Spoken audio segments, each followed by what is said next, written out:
Good afternoon, everyone. I'm videoing on Sunday afternoon, the, let's see, 14th, I think, of June. As it rains a little bit outside, all of a sudden the room that I'm in started getting darker and darker, and I realized that clouds were moving in, and we've got a little rain shower right now.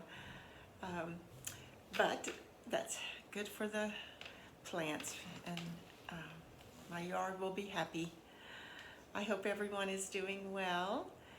This will be lesson 1 for, and I'll tip it up there, lesson 1 for June the 16th, Tuesday. And I will be filming lessons for Tuesday and for Thursday. And then the end of the week marks also the end of the semester. I know that you have received a message from the ESL department and CPACs regarding re-registration for the next semester. I hope that's going to work out for you all in your various busy lives to continue to study into the next semester. I'd love to think that I might still be with you as a teacher. I am not positive about that. I hope to be positive in the next few days. But regardless, I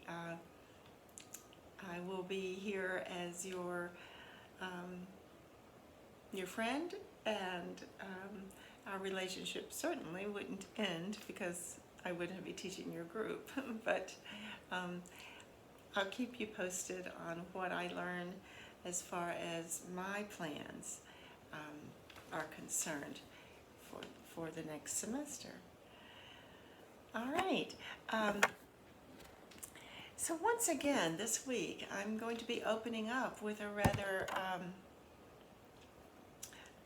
unfortunate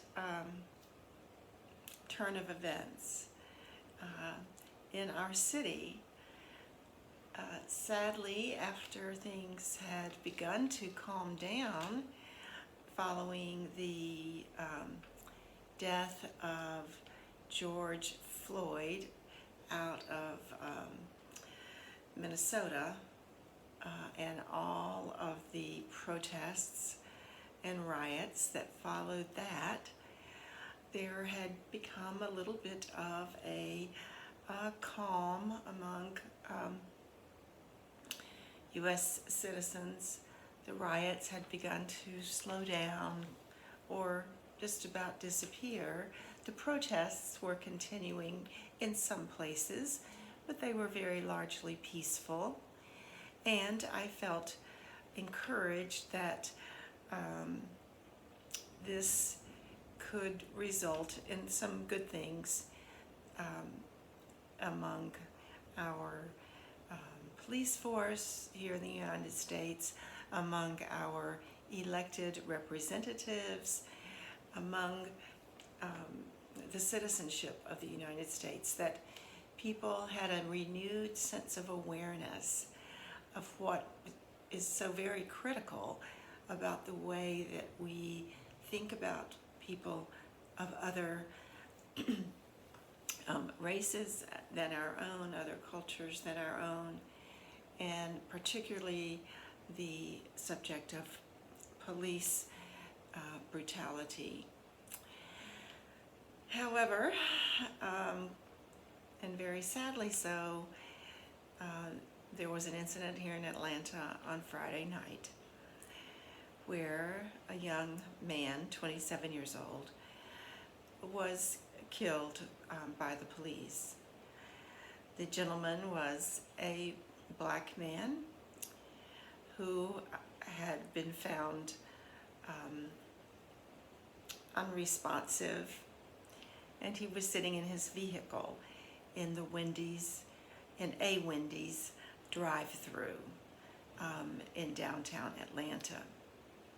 He was passed out from having had too much alcohol. The police were called, and the beginnings of the interaction between the police and this gentleman, whose last name is Brooks, the beginnings of their interaction were very calm. They were able to wake him up. They were able to ask him questions. He had very limited answers, and sometimes he was very confused in how he responded to the police. But he was calm. He was not combative, like combat, war like or fighting. He was not combative with the police in the beginning as they asked questions. So there was a feeling that they could manage this individual and that things would be okay.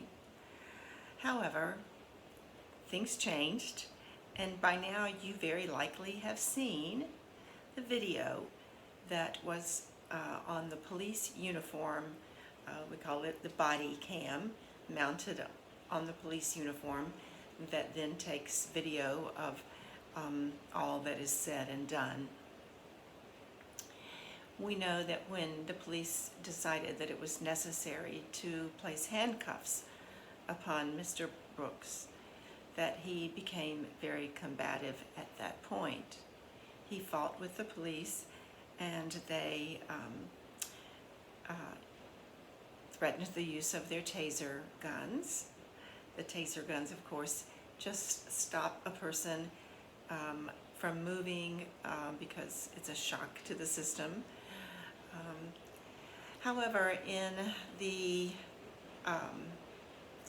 scuffle that occurred, a scuffle being somewhat of a fight that occurred, Mr. Brooks took one of the officers' taser guns, it appears in the video to have happened this way, that he took the taser gun, and he was also able to get upon his feet from the ground where they were actually wrestling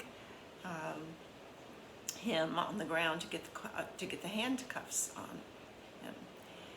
He took the taser gun and ran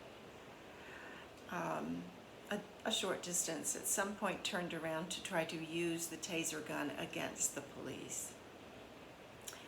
At that point, one of the police officers, there were two involved, one of the police officers, whose last name is Rolfe, R-O-L-F-E, used his handgun and shot Mr. Brooks. At the scene, Mr. Brooks was not pronounced dead, but he was pronounced dead after being taken to the hospital and undergoing surgery. He was unable to survive. So it was quite a bad situation that occurred, and it has raised now the same amount of anger and feelings of injustice among many right here in Atlanta and in places around the United States and even the world, because news travels very fast, doesn't it? The videos that bystanders, people who were just standing by, the videos that they took have been posted to YouTube and circulated all around the world. We now have police cam video. The cameras that the police wore, the video has now been processed, and we have that as evidence of what occurred. So there are many who feel that this was unjust, an unjust death, that he was a drunk man who probably could not have escaped on his own because he was really not in control of himself, and who probably would not have run far. And the feeling among many people is that the police used a gun to shoot at the back of a black man before they made an honest attempt to chase and capture him, or once again use a tasing gun to stop him but not kill him. So these feelings run very deep with a number of people, and there have already been riots in downtown Atlanta. They occurred last night, on Saturday night, the night after the incident. And these riots produce nothing but more pain. They do not help. Protesting, as I've said to you before, in my belief, protesting can be helpful. It can be the right thing to do when it is peaceful and when people seek to get the attention of government officials and citizens through peaceful attempts in our streets, then protesting can be beneficial. However, when riots occur, as was the case once again in Atlanta on Saturday night, then property is damaged, people are injured, and very little is solved. Probably nothing is solved. In this case, the Wendy's, where the whole incident occurred, where the gentleman had been found passed out from alcohol in his car, that very Wendy's was burned down. There's no reason to burn down the restaurant. The restaurant wasn't at fault. The people who make their living by working at that restaurant are now suffering for the loss of their jobs. So, extremely sad situation. I have personal thoughts that I won't share with you at this time. However, I do try to see these things with a very open mind, and I encourage you to do the same. It doesn't do us a lot of good as a society to be unwilling to look at all sides of situations. We must, I think, look at it from different angles, depending on, and make decisions or form our thoughts, depending on the different angles that we see. Now, that was a very long introduction to an article that I want us to consider this week, and I'm going to share with you now. It is an article that is a News LEA article. This one is very current. It is not quite as current as this event, but it is current as of last week's events. I'm going to read the article to you at a fairly high level. All right, it will be available at a lower level. I will send you both. The article is entitled, I've got it right here on the board.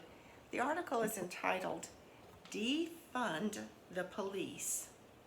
Cities Respond to a Demand for a Major Law Enforcement Shift." When we use the word shift in this way, it's used as change.